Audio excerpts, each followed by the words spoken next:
Hello everyone, hope you can hear me. Everything, as soon as someone nips in, let me know. I'll just set my computer up so I can see some comments.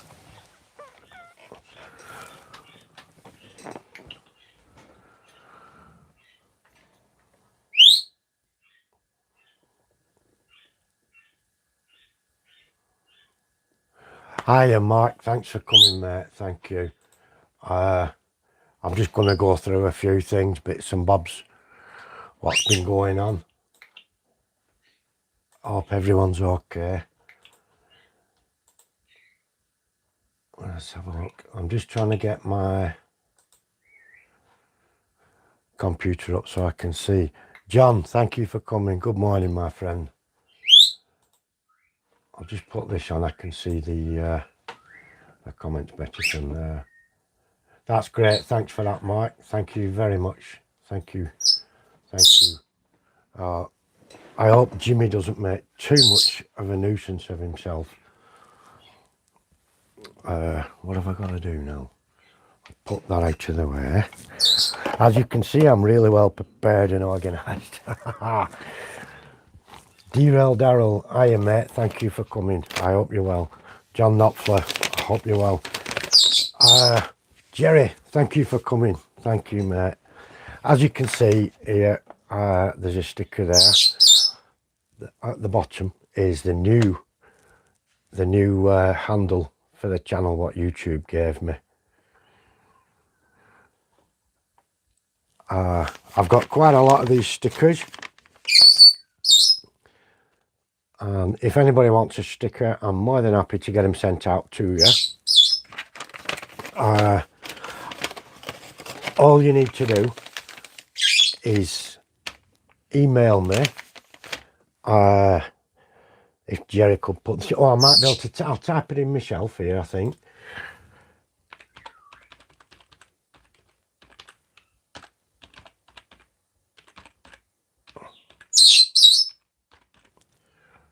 That's the one. It could, Chimbers, yeah, it could. It could indeed.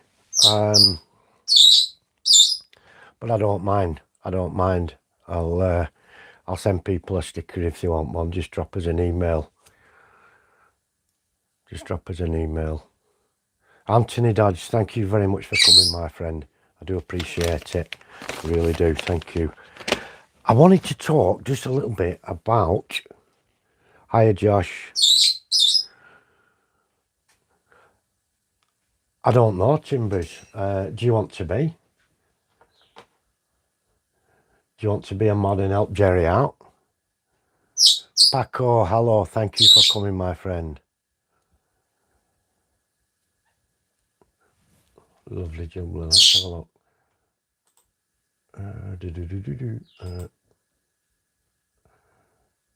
Right, there you go. Timbers, you should be a moderator now. Josh, Paco. How are you doing, Paco? Anthony Dodge, it's good you've come as well. This is what I wanted to talk about, first of all, was the airbrush we've had. Sorry about Jimmy, just give you a beak of rest, Jimmy. This is my compressor. I can't remember now whose airbrush we were talking about the other day. It gets dusty on there. We'll just get rid of that. So you can see I haven't prepared it. There's nothing preconceived. We're just going to go through it as it is. And we talked about how many atmospheres to set it to, and people don't understand atmospheres and what that is. At sea level, the Earth's atmosphere is around about 14.7 psi, which is one atmosphere. In the UK, we use atmospheres to represent, but an atmosphere is 14.7 or almost 15. And I've looked at this. This is just over 2 atmospheres I've got it set at.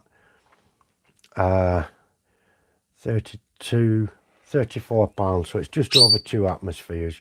Having said that, I'm a couple of thousand foot above sea level, so air pressure here will be different. Again, it'll be less, but 30 pounds psi or 2 atmospheres.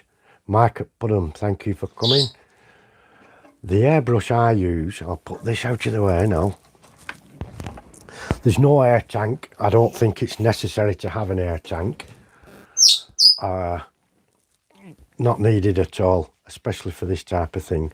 I'm using a Harder and Steenbeck. Here we go. The components for these are very, very simple. There's a needle. You get your needle when you get your airbrush, and it tells you exactly what size the needle is, and it'll say something like 0,2, 0,4, whatever. Now that comma is because it's a metric measurement, and so 0,2 is 200 microns, or 200 parts of 1 millimeter. So that's very fine indeed. Now the needle slides in and out, and this is a 0,2. It is 200 thou. Very, very, very fine needle. At the business end, we have a diffuser tip. This is what diffuses the paint as it's coming out. This one has got several holes, which means that's an air intake as well, so it draws more air in as it's coming out, as well as the compressed air that's within it. Bernie, thank you for coming. Thank you. And this is the tip, the guide, the important piece where the needle will come through and close off the supply. The needle fits into that. The needle's protruding out the end. It's closed off, and it prevents anything from coming out when it's all in place. At the end is a PTFE, polytetrafluoroethylene washer on the end that creates a seal, and it's impervious to acrylics and enamels alike and everything like that. It's all really good. John, thank you for coming. Thank you for coming. Eagle Creek, thank you as well, my friend. Now the other bit of the airbrush is this. That's your trigger. It's a gravity fed airbrush. We put something in, gravity feeds it down into the airbrush. Push down, you get air. That's just some air that's still in the pipe. Pull it backwards while it's pushed down. You move the needle backwards, so you get air and paint coming out the business end. Now, what I was talking about before, when you are painting and spraying, you've got the needle pressed down and you've got paint coming out. When you want to finish painting, if you just let go of it there like that, it'll spring back to place, but it will leave paint in the nozzle. So next time you come to use it, a big splat will come out and ruin your work. So when you're pressing it down and you've got it like this, release the pressure while it's still there, and then let it go back, and I've just pulled it out there.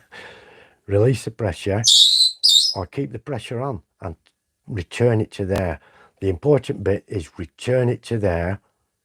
Yeah, keep the pressure on, sorry. Return it to there so that you don't have a nib chamber full of paint ready to ruin your work. Then you can release it and it's fine. So on these, you don't have to thread them in. Some are on a thread and you've got to thread them in and tighten them up really carefully. They're brass, easy to snap, easy to make a mess. This one, you just drop it into the diffuser, tighten it up, put your needle back in. It's very fine, and you don't want to jag yourself with the needle. They're very pointy. That needle is lodged home as far as it'll go. Dwight Curley, thank you for coming, my friend. John at Schoolkill, thank you so much. Good to see you. So we tighten that up. Now the needle can move back and forward, back and forward, back and forward. There's no magic to them. There is purely and simply getting yourself used to your particular airbrush and what it can and can't do, and what you can and can't do. Cleaning pot, you really do need these so that you can discharge any residue, and when you're cleaning your airbrush you can discharge. St. Blazy, hiya, thank you so much for coming. You can discharge the waste product into that and get rid of everything. that's in there and clean it. I'm so sorry for Jimmy making such a racket. He does like to get himself about, doesn't he? So what I'm going to do, I'm going to plug the airbrush in. There's no point doing it without demonstrating it. And it's going to kick off straight away and fill the chamber with paint as I actually discharged it with that demonstration. I'm just going to plug it in, chaps, 1 sec. Oh, my achy back. It's kicked up, it's filled the pipe, so I've got 30 pounds of pressure ready to go straight in there again. Buckley Junction, hiya, thank you for coming. Right, so if we look at these two, these are those deep. I don't have a paint chamber at the moment, you know, like a booth with the extractor and what have you. I'm currently ordering one because I've got a lot of painting to do and it'll look fancy and good, and why not? I may as well have one. I was going to not bother. I don't know if I should bother or not, because I usually up here I only use acrylics, and I'm not using them for very long. I don't create big dust storms and things. It's a brick finish and it's already got its grey background on. Normally if you were doing stuff you'd tape it all off and what would you do? You'd mask it up and all that type of thing. Now over here we've got all the paints we can think of. Dark red, that's a good colour. Then we've got light red, far too much. Red leather, that's a really good colour, and that's the one I'm going to choose to use today. It's got a white cap, which means it needs diluting more for the airbrush. If it's got the black cap, you could use it neat, but it still needs usually some diluting. I've got some of this. I haven't got any more left, pre-made, but what I do with this is I put some into a smaller bottle.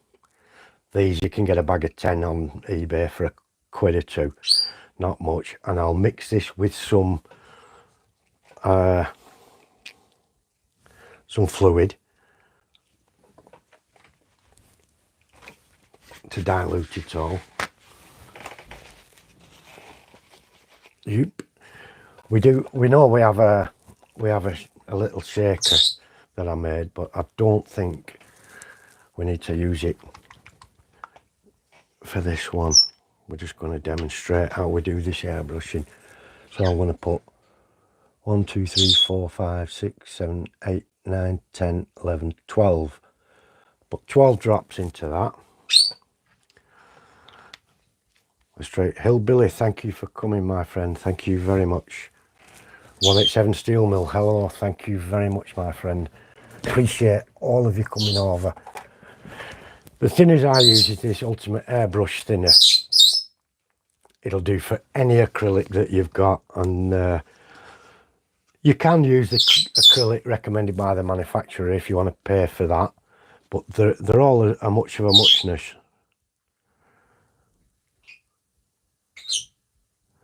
And you know, you can I've diluted that to about three parts, so it's 3 parts of thinner and 1 part paint. We'll just give it a quick shake in there to give it a good old mix.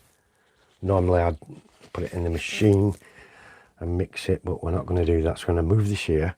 So I'm not using a booth because we haven't got one. I do have a little turntable and stuff, but I'm not going to bother messing with all that lot for this. So we'll get the airbrush, and in that pot on the top,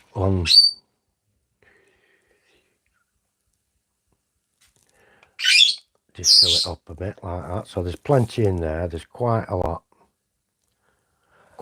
in there. Now the things I need to be careful of is my distance from the job and the stroke of how you're going to take your brush. So I'm going to do it from this side. I'm going to push it down and just introduce the air. Hiya, Middle Poet. JD, Grandpa Rails, thanks for coming. Now I'm going to bring the trigger back, do it this way, start introducing the paint, and you can see there it's just coming out nicely. You can get quite accurate with this, and you don't need to mask everything off, especially when you're doing a large surface like this.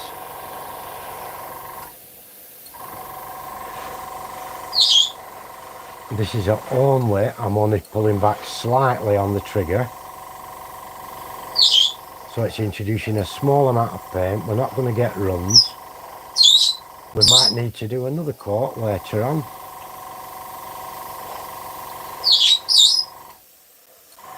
Which is fine. It's better to do 2 thin coats than 1 big thick runny coat and make such a big mess. Now I've closed it off and I put that forward before I released it. We can have a look at that, and we'll start again. Just bring the trigger back. Just doing even strokes. Honestly, there's no magic, and I know people I've got an airbrush and I don't use it. Just practice on some old. What I did to practice weathering, I went to the model shop and I asked them for some old used rubbish and junk that they were never going to be able to sell for anything any good. So, and I practice on old junk like that. And it's like I say, it's not magic. It's a very easy process. Once you're confident and you practice using it, you'll be able to paint anything at all, and you really won't worry about it, honestly. So now what I've done there, I've exhausted what was in that. Well, let's imagine I've finished airbrushing. We're using acrylic. It is, Timbers, it is, yeah. It is a pain to clean and what have you. But you can do a lot of work before you need to give it a full clean down. This is an immediate clean down. That's my cleaning fluid, or water. You can use water if you're using acrylics. And I push that into there, pull it back full bore. So it's going to blow all that stuff, all the water and everything. It's going to rinse it through. Slowly away. You can see a bit of mist coming out. This is knowing now the paint chamber is going to be completely flushed out. The nib will be, and so will the bowl. But we'll do a clean down as though we were putting it away for the day and not just changing colours or anything like that.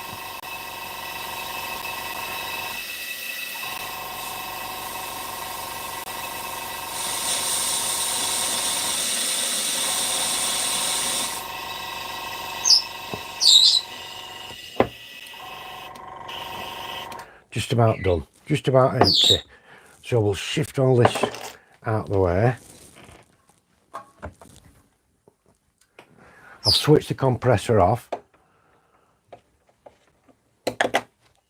so that there's no if I undo this, there's going to be air chugging out unless I've switched the compressor off. So we look down the paint bowl. There's bits of stuff there. Well, that bowl pushes in and out. You look down there, you can still see plenty of red stuff, can't you, from the paint. Cotton bud in there. Give it a good twizz about. Make sure you get it all. The worst thing you want to do is let paint dry in there. If paint dries in there, you're in trouble. You've got a big clean up on your hands. Now I know some people have got sonic cleaners. Dwight has one, and those are brilliant for this type of thing, if you're doing a full clean down. So we've given that chamber a quick clean out. Hiya plumber, thank you for coming. Now I'm going to take this nozzle off. the airbrush, you can just see at the end of that tip, I don't know if you can or not, some slight red on there. Tissue. Dampen it off. Clean the needle. Now on this one, you can see a bit of red and what have you that's in there. So we just get another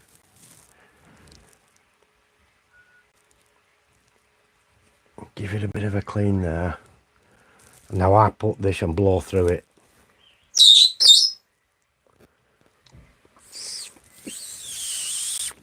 You can hear that. There's nothing in there clogging it up.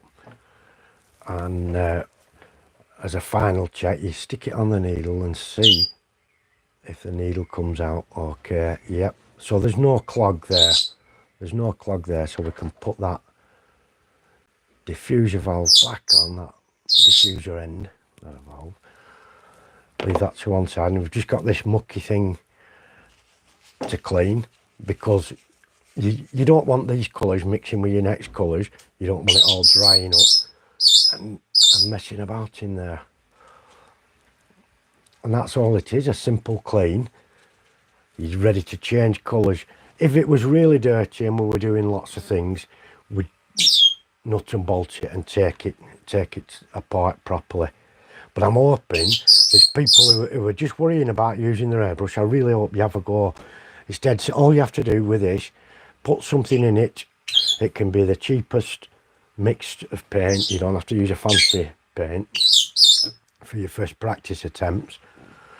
And practice on a piece of card or a piece of paper and just get used to your airbrush and what it does.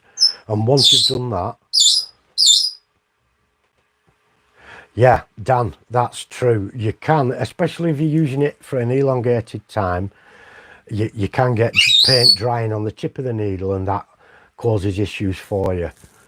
Now, what have I got up here? I have this stuff, airbrush flow improver,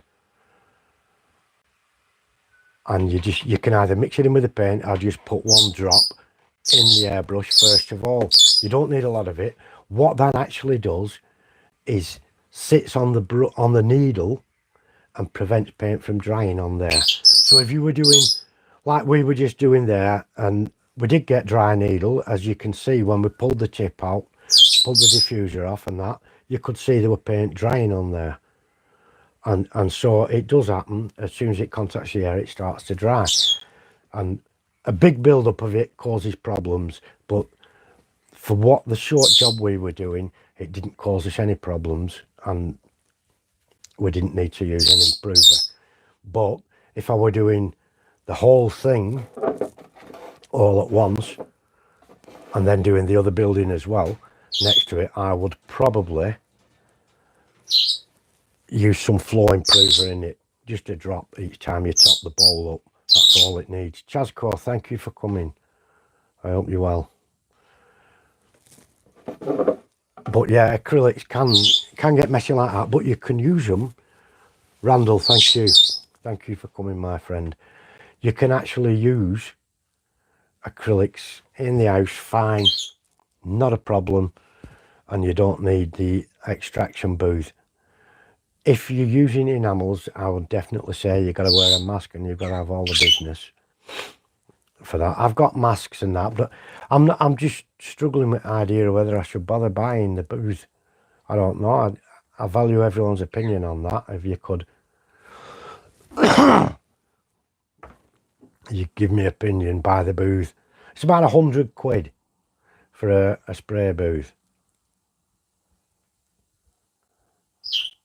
Thank you, Randall, much appreciated you coming. Yeah, the flow improver does help. It does work. I think what it is, it's like a less viscous type of thinner that sits, and it actually sits on the needle and prevents the paint drying as it passes over. There is, Plumber, there is, and I do have a little extractor and stuff. I could make a booth. At the moment, I don't. I just have 2 pieces of wood. I'll show it you. At the moment, I just sit it on there and use the turntable. You can see I have a lot of 3D prints there as well. You made your own. I'll have a look at that timber. I will point out what I'm using. As we know, there's a lot of problems in the environment with plastics and stuff. And I saw a terrible video about a turtle with a plastic straw stuck in his face, in his nose. And it's a mess. So they've started changing.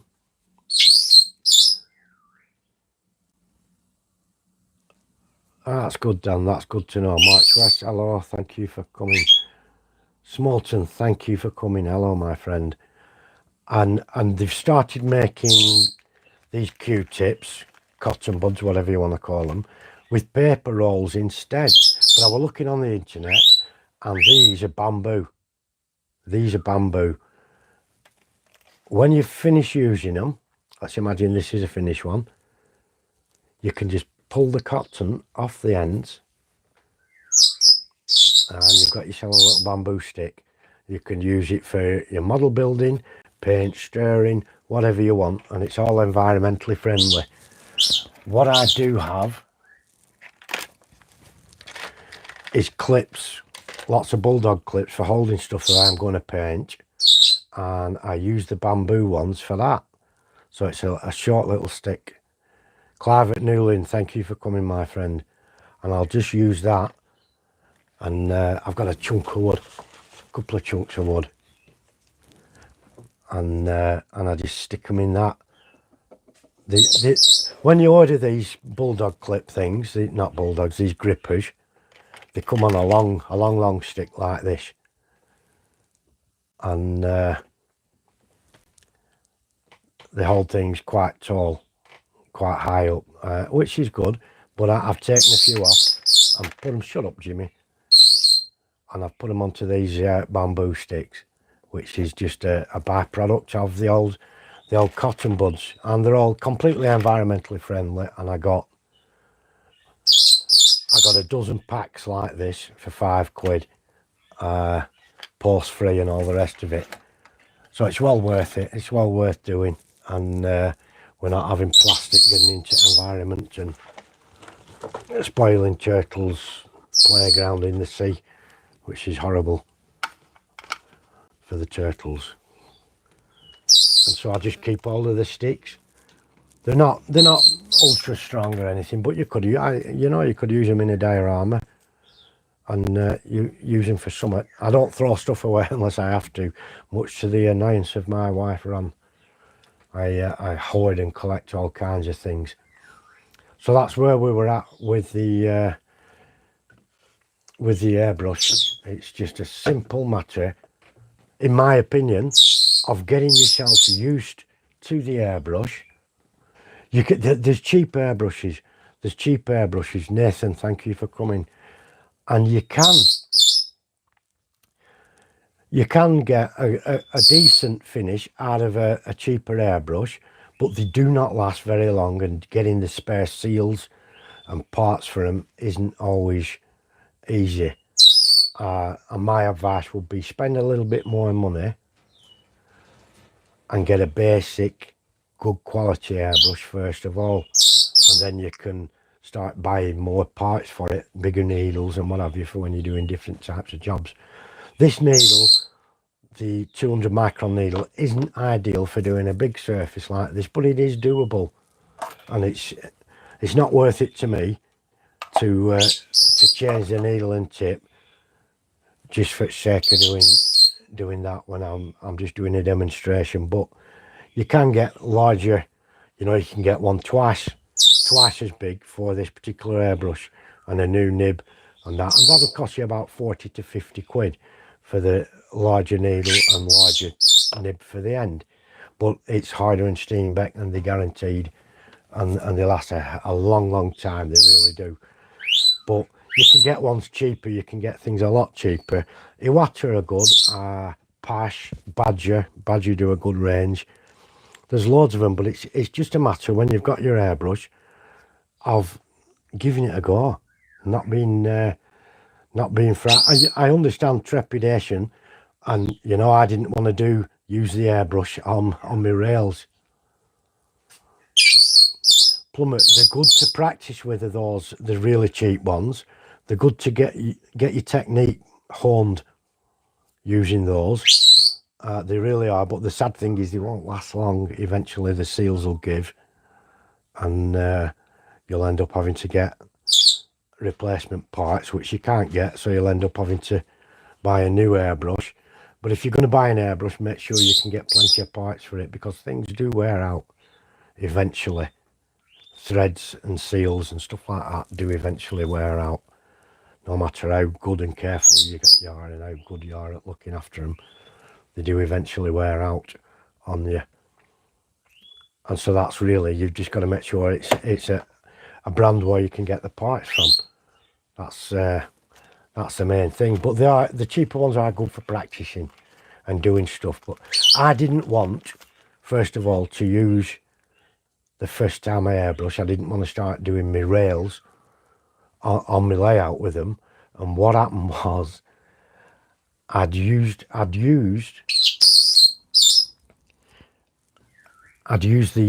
glue PVA and water to glue the ballast onto the track.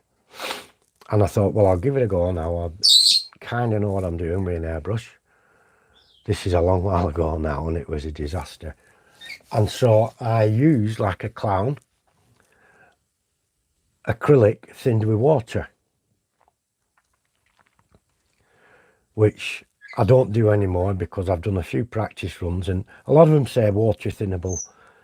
I just don't like the way the acrylic paint, the pigment within the paint, behaves when it is in water. It clumps, it lumps, and it does all kinds of things that you don't want it to do, and it just doesn't mix right. Now I started blazing away on the old rails and the track with this water mixture and as you can guess, it loosened the ballast, it loosened the gravel, and it was just blowing. I just ended up with a big mess of wet, half glued, sticky gravel all over the place, and there was nothing I could do but stop what I was doing, clear it all up, and then I actually used an enamel on there without any problems after that. Jimmy, will you shut up? And so I used the enamel and I didn't have a problem, but I have also used acrylic thinned with this stuff, and it doesn't affect the gravel like it would if you'd thinned it with water. So you can use acrylics, provided you don't thin them with water. Jason at Barnabas, thanks for coming, mate. How are you doing? Good to see you. So it is a lot better if you don't use water in a lot of situations.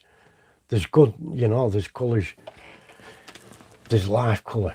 Over here we've got some life colour pigments, and I use these a lot for rusting to colour things. And if you look in, these are really thick. You can use them neat, but they're better thinned, and they are water soluble, and you can thin with water. But like I say, the pigment just doesn't behave itself properly in water, but it certainly does using acrylic thinner. And the other thing you can use, although it's up to you if you try, I'm not saying definitely use it, is windscreen washer fluid that goes into your car for washing your windows. I know he's a stupid parrot. Jimmy, will you give your beak a rest? He's not going to shut up no matter what I do. Right, I'll open him. I've opened his cage so he can come in and out, but he's just going to come out and scream now, I'm sure of it. He knows when we're doing a video, he knows exactly what's going on.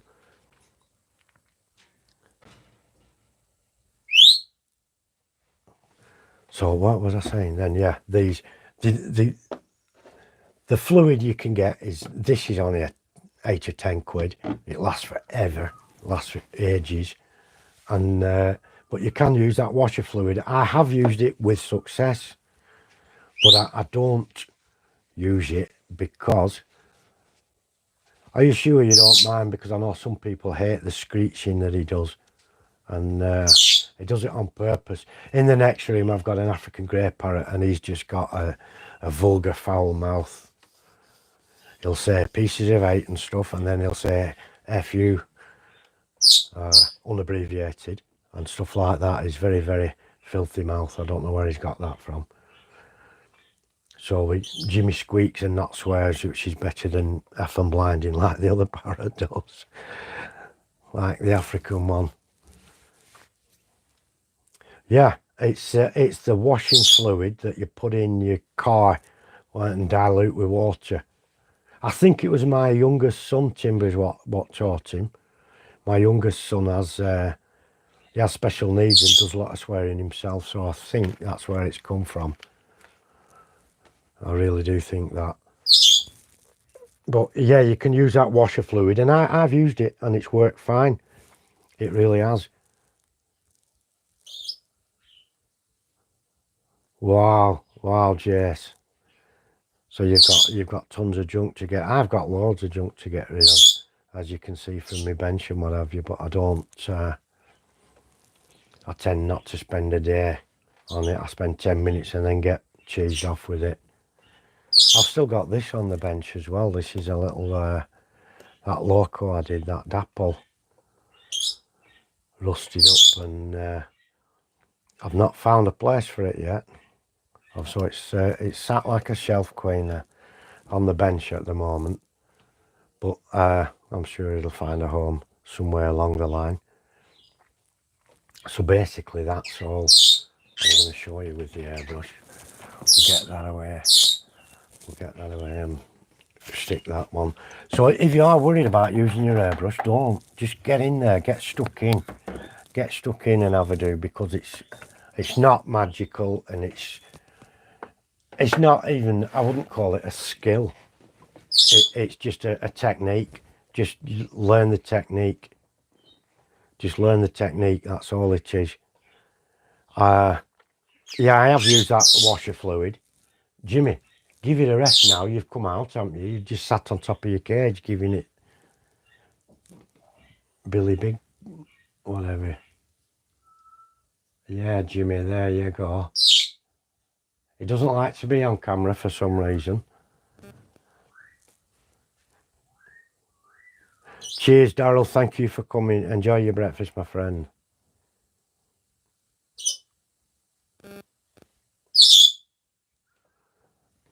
Yeah, Anthony, yeah. I struggled at first. With venting it, on these booths you buy, there's a long hose pipe. And I don't know about anyone else, but I've got vents at the top of my windows, and the hose pipe has a flat end.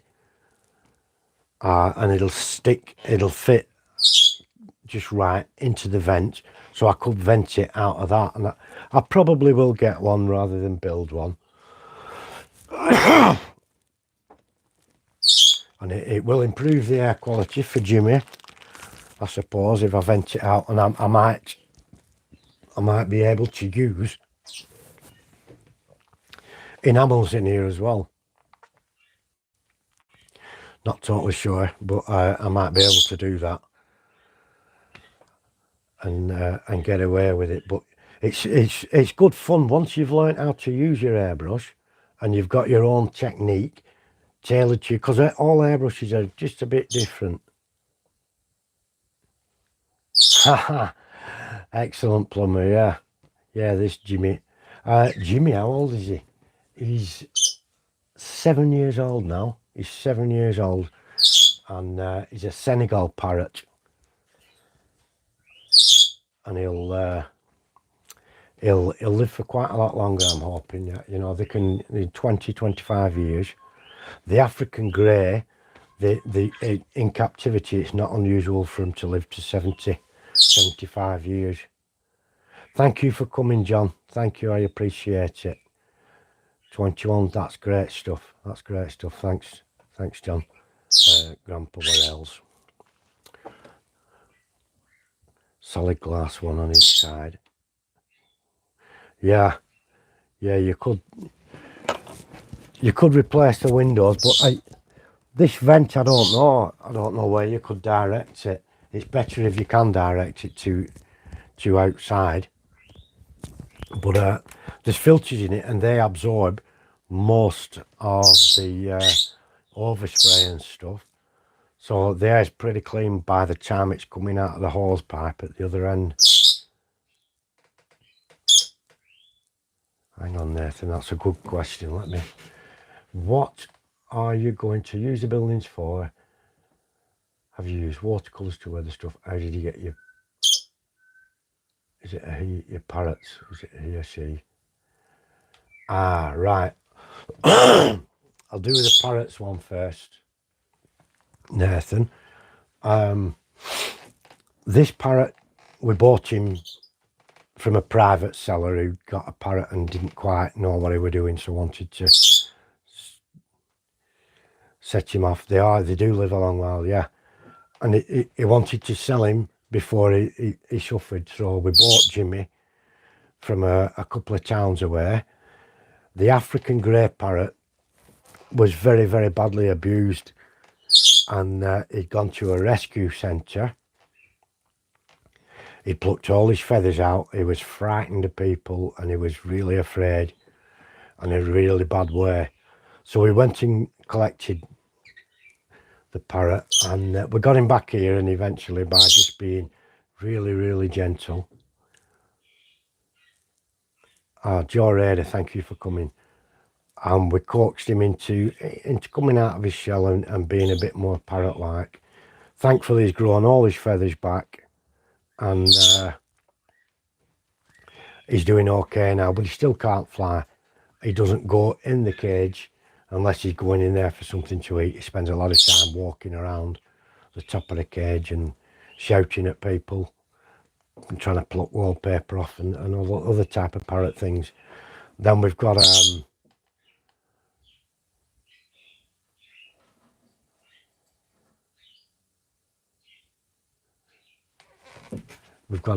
sorry, I'm reading comments and stopping it. We've got a Amazon parrot downstairs, and he came from a rescue as well. And it's my wife. She rescues all kinds of animals. We've got pigs at the farm that were saved from going to the slaughterhouse and stuff like that.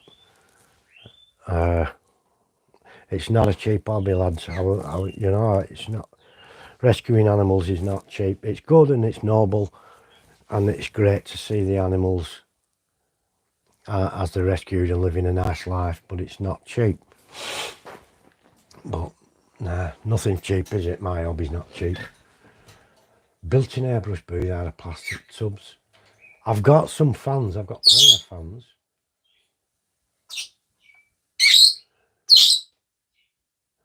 Yeah.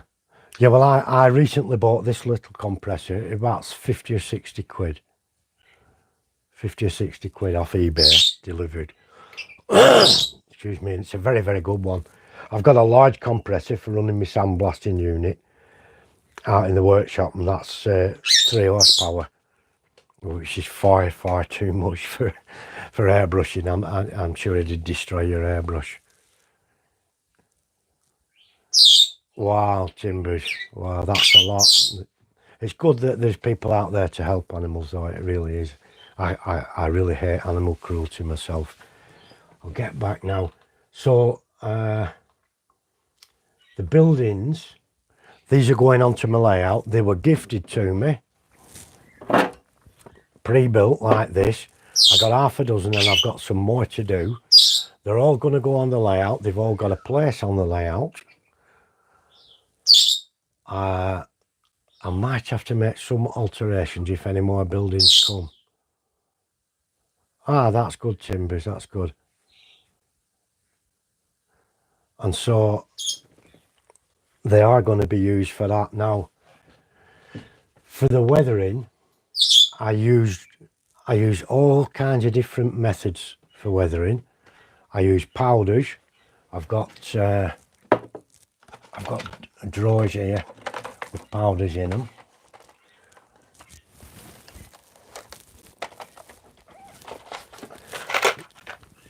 these are powders that I make myself using nothing more than pastels that you buy from the art shop.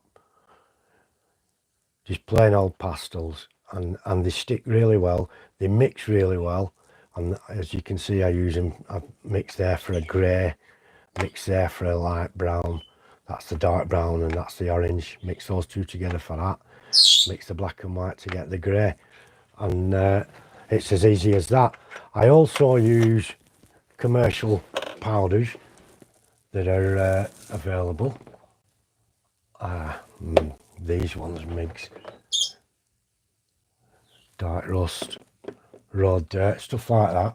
I use commercially available, and dark steel. There's lots of them, and I've kind of, as you can see off my bench, I've got loads. Those are all with powders and pigments on that top. And I also use the watercolours, which I'll just get one sec, the watercolour pencils from AK. I'll show you those, 1 second.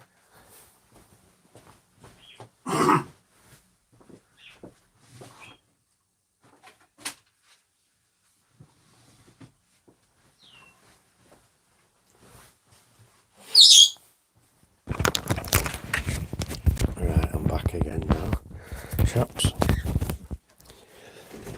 I use these as well. They sell them in little packs like this. I think they're about 6 or 7 quid for a pack.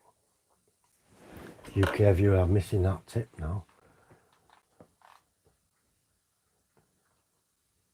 Poundland, cheap set of makeup powders and brushes. Yep, that works as well. That works just as well, simple as it really does. Anything like that, makeup brushes, powder, and so I got these two. They're about 7 quid a set, and this contains concrete marks and streaking dirt, earth brown, and what have you. And I put dings and bumps and what, you know, if these were in a place where wagons are trying to get around, they'd probably scuff on these corners and stuff like that. So you can use these watercolours, and you just, there's a million ways to use them. You can dampen the surface, or you can dampen the brush, the pencil, or you can just put the pencil on neat and then get a damp brush and spread it about that way. The idea is these can place the pigment very, very accurately in exactly the right place where you want it. What I do, I'll dip these in water, put it in the place I want it, and then if it needs a bit more manipulating, I'll use a fine brush for it. I've got a lot of brushes. I'll show you all the brushes I use. Absolutely tons of them. And it's not because I like collecting brushes, although you might think it.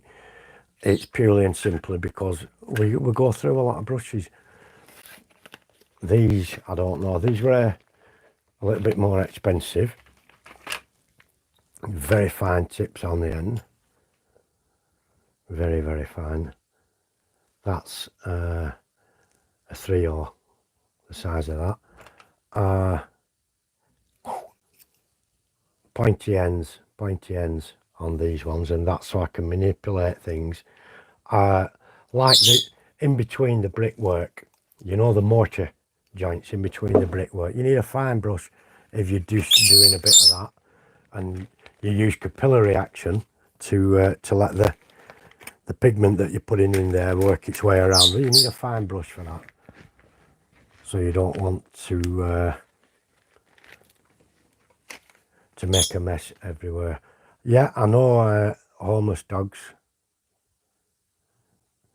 Timbers, yeah, I'd only dispose of a brush when it's, and this, to me, this is a powder brush for powder. I've got a bit more life in that yet, and I'll dispose of it when that's gone, but I'll probably use it for a stirrer. Once there's no more bristles, I can use that for a stirrer. I'll not throw it away unless I have to. These are similar sizes, but I've actually trimmed some of these myself to make them even thinner, like that one. It's very wispy on the end. for what particular application I'm using at that time. These are just a generic brand that I got off the internet. Those black ones. These are the Humbrol set. And again, those are all the pointy ones. There's no wide ones in those. I've used those quite a lot, and there's not much left of those. Bog standard brushes, these wide and flat, which is good for doing a wash and stuff like that. But a lot of these brushes I do trim down and make them into the shapes that I want. So I'll put those to one side and show you an example of the ones I've got trimmed down and stuff. Now these are all trimmed. There's a couple there that are powders brushes, still got a bit left in them. That one's been trimmed for something. That one's definitely all trimmed. That one I was using to apply liquid mask. And these are some really fine tiny ones that I must get another set of. And that's Jimmy doing his circuit. Those are very good, but they wear out after a while. You can't avoid it. Trackside Mike, thank you very much for coming. Thank you for your comments. 30 brushes for a tenner, that's a good deal. Yeah, I do shop about, and I know buying a cheaper brush, if it's for a job where I know I'm not going to need the top quality brush. I think those are like, you know, nail art, what lasses do, what girls and that. You can buy nail art brushes and it's only a quid or two, and you'll get a dozen and more uses out of them. So it's well worth it for a packet. You get plenty of use out of them. Sorry about that noise. And I also use this one. This is one of them makeup brushes, and they're good for a number of things. Cleaning up altogether, cleaning muck and dust off stuff, and what have you. And they're ideal. You easy get them. You can swipe one off your missus real easy. They never notice. But my wife gave me a load, and she gave me a lot of these pencils as well. Coloured pencils, and they're really soft like clay on the end, brightly coloured.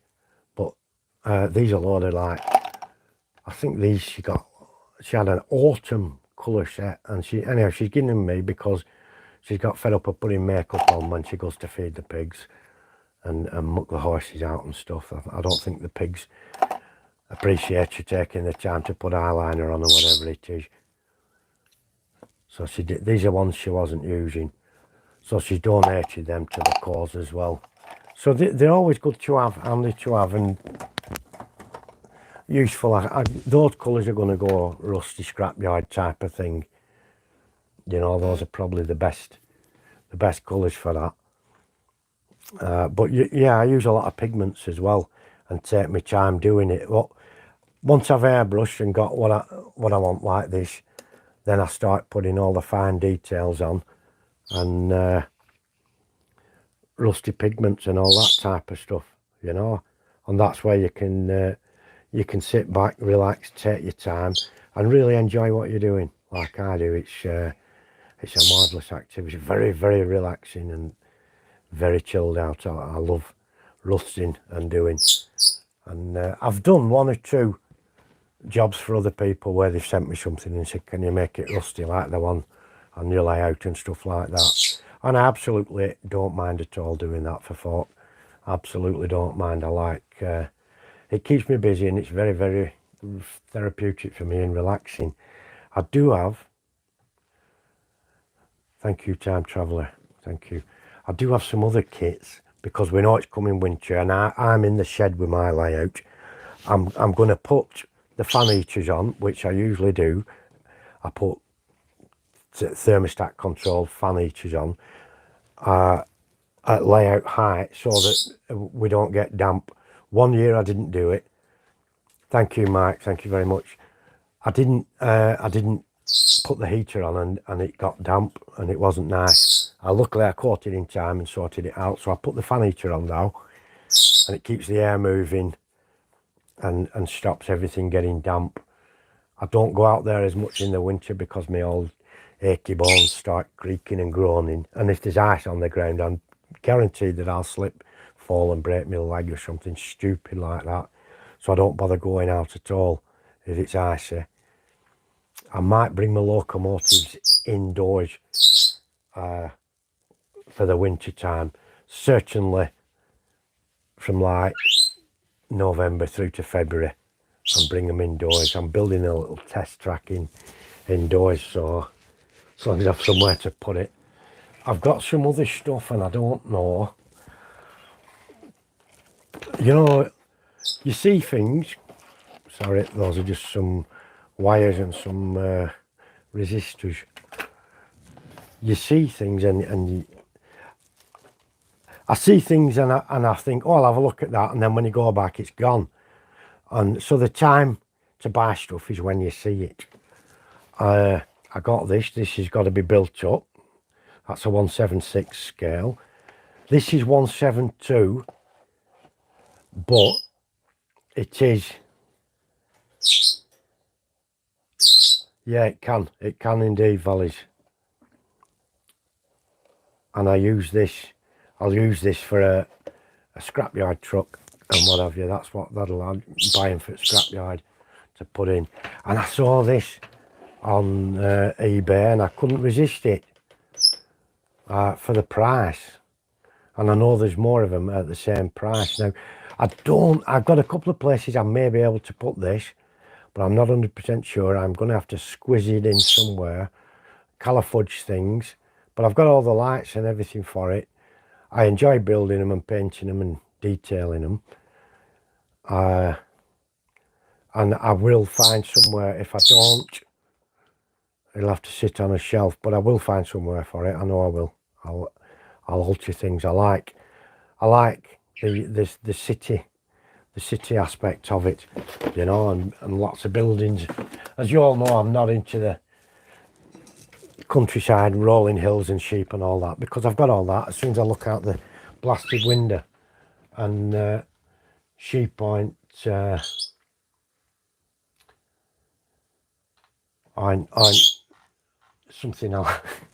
Do you know when you've bottle fed loads of lambs at different times of night and day on demand, and you've got to keep them in a warm place, so you've got them in the house with heating on, obviously on a linoleum floor, sitting on blankets, and you go in and you've 7 lambs to feed. It's a nightmare. It's not cute and cuddly.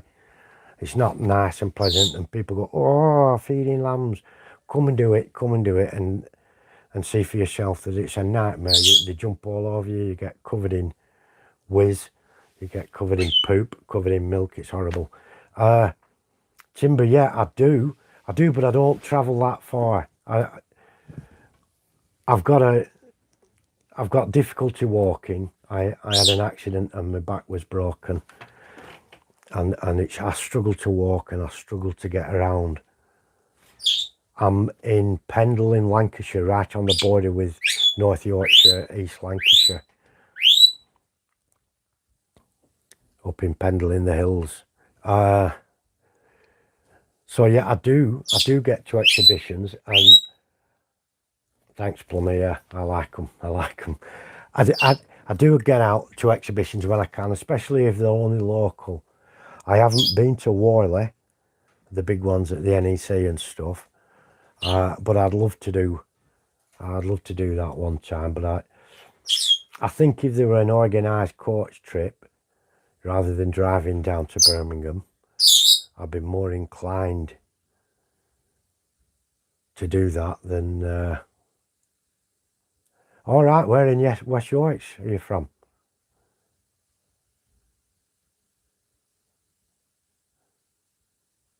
Ilkley.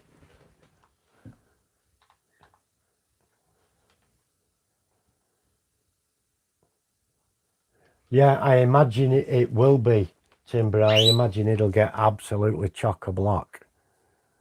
and very, very busy nowadays. Everybody wants to go to it, especially now after the showstopper virus. People are dying to get out and about, aren't they? They really are. Everyone's wanting to get. Oh, Huddersfield, that's about 30 miles from here. Yeah. Durham, right. Oh, that's not so far up the road. Well, it is, it's a fair old distance. Yeah, I'd like to go to Whalley just to say I've done it. You know, I went to Chelsea Flower Show just to make sure I could say I'd done it and satisfy my own curiosity. That were a coach trip and the hotel and everything organised for you. Yeah. Yeah, I imagine it's like that, Timbers. I really do, yeah. Oh, I remember Yellowways. Yeah, I remember them well. Yellowway coaches, yeah. Now, Cornwall, very nice down Cornwall. That's where young Josh lives at Mousehole in Cornwall. It's spelt Mouse Hall, but pronounced Mousehole. I'm led to believe.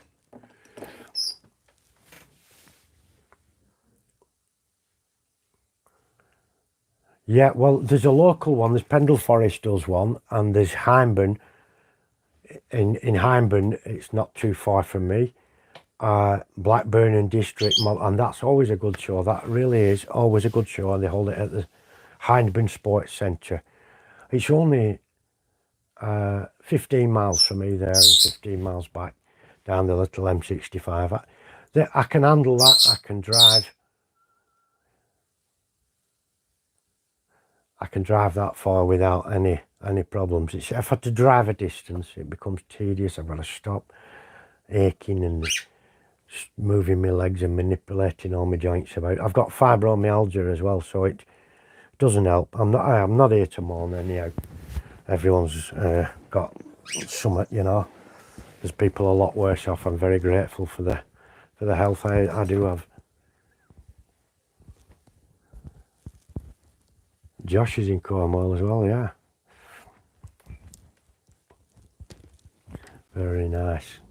Very nice is Cornwall. It's a lot of years since I was there. I have a cousin lives in Devon, and she's all on her own. She does invite me down to stay. She's got a wonderful, lovely place. Weed, legal, no. Medical weed for CBD oils and that, yes. For fighting horrible cancers and things. For people who want to smoke weed, it isn't illegal. It isn't legal, but nobody kind of pays any mind to it. If police catch you with it, it's illegal and they're supposed to do something. But what they do is they give you something called a warning. I've seen it on the TV, and they'll take your spliff off you and they'll say, "Now this is a warning. You have to do this again," and off they go. I don't know. They might smoke your spliff as soon as you're gone. It isn't legal yet, but nobody kind of pays any mind to it. It's commonplace. It's commonplace. I know people who do it. They think I don't know. My young son thinks I don't know, but I do. It reeks. You can't not tell. It absolutely humdings. I don't do it myself. It stinks. I don't like it. It's horrible. The smell of it makes me feel sick. And it doesn't do me any favours, just the smell of it. But I'd use the CBD oil if I thought that could help. I certainly would, and I know for a fact it's helped fight certain cancers and stuff.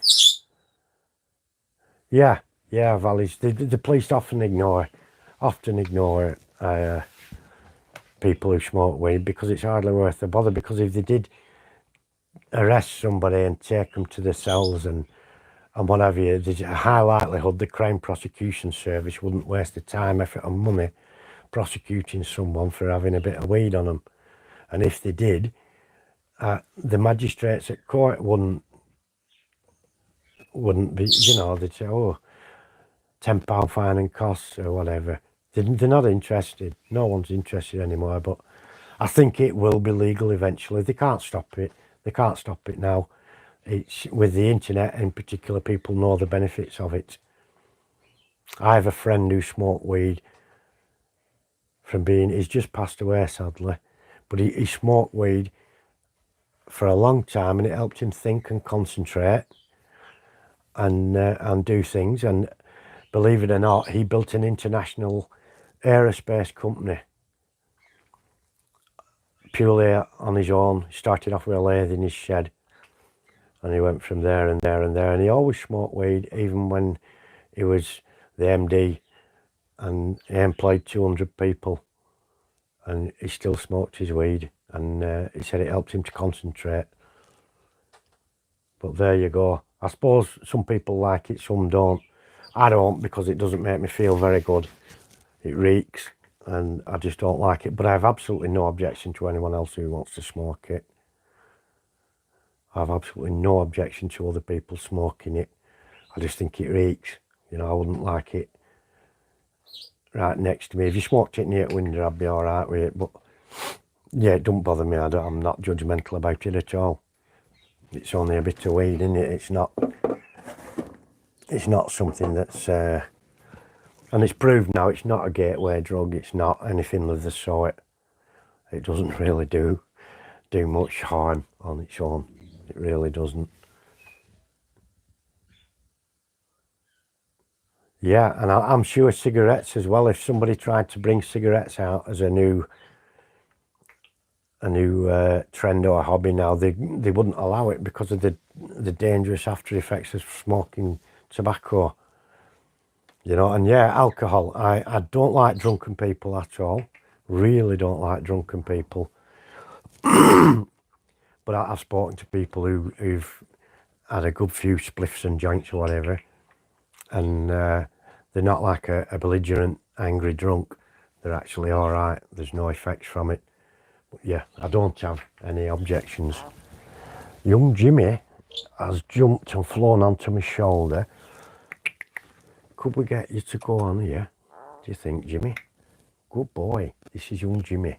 Oh, he likes me scratching his beak and stuff. You good boy, Jimmy. Yeah. I don't know if he's realised that he's on camera. Oh, yeah. I don't know if he's realised, because sometimes he'll just fly away. He's a Senegal parrot. He's attached himself to me. Parrots are usually a one-person bird, and they'll get jealous and angry at other people if they try and go to them. Have a neighbour up the road, and Bridgie, God bless him. Thanks, Anthony. He's a nice bird, is Jimmy. Just makes a racket, and Bridgie loves animals, and I've told him many a time with parrots, just don't go and poke your finger straight in the cage, mate. You know, and he does. He can't help himself, and he's got bitten off Jimmy. He got bitten off the African grey. Mystic John, thank you for coming, mate. How are you doing? Thank you. Thank you. He's nice little bird, is Jimmy. But yeah, so they do hurt, especially African greys. They've got very, very powerful beaks that can, well, they can cut through aluminium and stuff, can't they? They are aluminium rings that they get on the feet. Thanks, JD. Thanks. That's wonderful, everyone coming over. It really is. Nick Fortes, thank you for coming. Good afternoon, my friend. So basically, I think we're almost at an impasse. There's that with airbrush.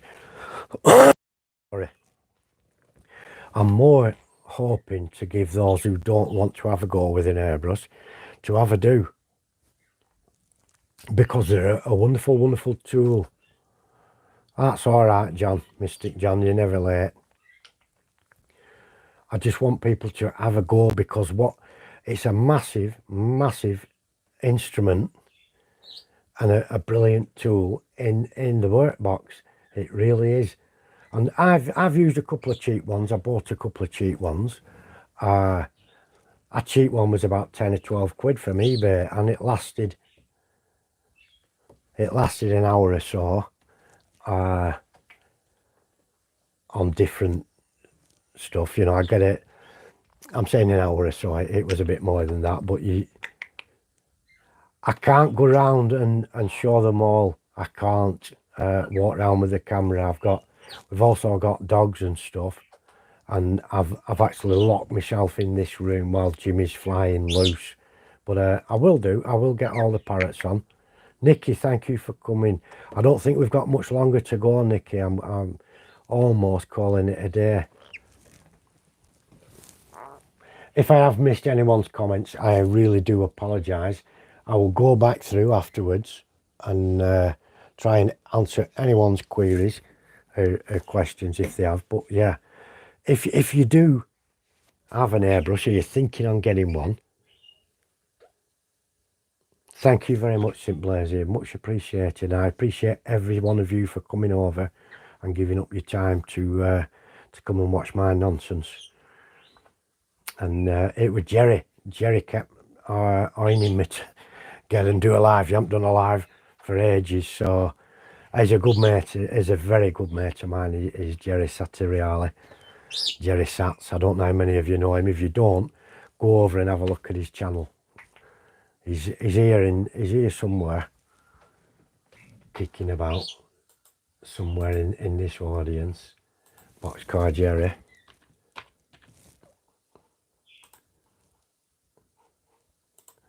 I'm just going to see if I can get up his copy that. This is Boxcar Jerry. If you haven't, go on. He does loads of good stuff. He's great. But what I would do, if possible, is encourage every one of you that's here to subscribe to each other. We do have a massive, very supportive community here from all over America, Australia, New Zealand, Europe, UK. I'm in the north. I'm actually originally not from the north. I lived in Ireland when I was tiny, in the south of Ireland, and I came back here, I was only young. I'm actually in Lancashire, Mike, in Pendle, the Pendle Witch Trial country, and I'm very near the border between East Lancashire, North Yorkshire, and where West Yorkshire and North Yorkshire meet. I live right on the East Lancs border part of that, so there's three counties very close together, so it's easy for me to nip over to Halifax if I need to, or nip to Airedale and Keighley and stuff. That's not too far either. So I will, yeah, like I say, Brogue Scottish. Okay, the new. I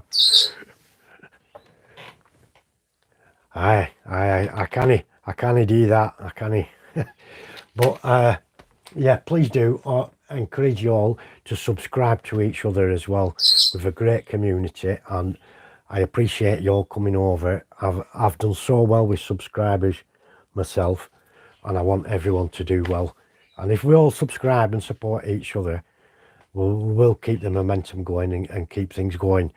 And it is coming up to modelling on the bench season. I know I spend a lot of time at this bench, probably a lot more than I have ought to, because I've spent more time up here than on the layout. But I have run some trains this year and stuff. Had some good running sessions. I got that beautiful Falcon, Hellion Falcon off a very dear friend of mine sent me that. I'll be forever grateful for that. Beautiful. My dad did the research and development on the engines for the original Falcon back in the day when Maybach got involved and Hawker Siddeley took it over with Merrillese and what have you. So it was all good fun, a very meaningful gift that. So I'm going to say thank you every single one of you for coming. I really do appreciate it all. I think we've covered everything. If I have missed anyone's comments, I apologise, and I will try and go through the comments and answer any questions I can when this goes up as a video. It'll probably come underneath and I'll be able to answer anyone's questions. So thank you all ever so much for coming. I appreciate each and every one of you. Thank you so much. We'll call it a day. Take care, look after yourselves, and I'll see you all next time. Thank you so much for coming. Bye bye, everyone. Thank you all.